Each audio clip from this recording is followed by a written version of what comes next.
ఎన్నిక జరిగింది. త్రిమూర్తులను ఎన్నుకున్నాం. అధ్యక్షులుగా మల్లికార్జునరావు గారు, అక్బర చాణక్యుడు ప్రధాన కార్యదర్శి బిఎన్ఎస్ సుబ్రహ్మణ్యం గారు. ఎక్కడ చేతులెత్త తమ్ముడు, ఎందుకంటే పైకి రావాలి. రైట్. 3 నేను ఫేస్బుక్ లో పరిచయం సూట్ మేకర్ దుర్గారావు గారు. ఇక్కడ రండి ఒక్కసారి. ఈయన పదునైన మాటలు, పదునైనటువంటి స్టేట్మెంట్లు ఇస్తూ ఉంటారు. కానీ ఇప్పుడు నేను చూశాను, మనిషి మాత్రం పదులుగా లేరు, మాటలు మాత్రం పదులుగా ఉన్నాయి. ఈ ముగ్గురు త్రిమూర్తుల్ని మనం నాయకులుగా ఎన్నుకున్నాం.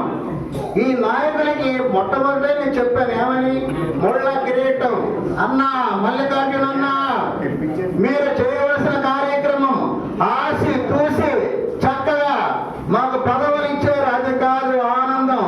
ముందుగానే దసరా పండుగ వచ్చింది. దసరా పండుగ మా చిన్నప్పుడు ఒక పాట ఉండేది, అయ్యవారికి చాలు 5 వరహాలు, పిల్లలకు చాలు పప్పు బెల్లాలు.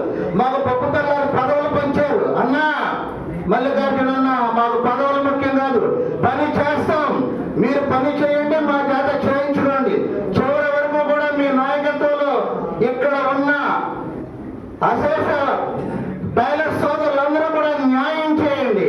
ఒక్కసారి టైలర్స్ రాష్ట్ర నాయకత్వం ఎన్నిక జరిగిన తర్వాత కృష్ణ గారి నాయకత్వం వర్తిల్లాలి. ఆయన మనం పని చేయడానికి ఆయుష్ ఆరోగ్య సర్వీసులు ప్రసాదించాలి. ఒక్కసారి మీ అసద్వారాలు తెలియచేయండి. ఒక Mallikarjuna, 2 BNS Subrahmanyam, 3 suit maker Durgarao, తర్వాత అలవలు పలవలు చెలువలు మనం. అందుచేత వారికి సహకారిగా మనం ఉంటూ వారి తోడు ఉండి మనం దీన్ని ముందుకు నడిపించి మహావృక్షాలు. ఎవరూ చేయలేదు, వీళ్ళ చేయలేదు, వాళ్ళ చేయలేదు, మనం ఏం చేస్తాం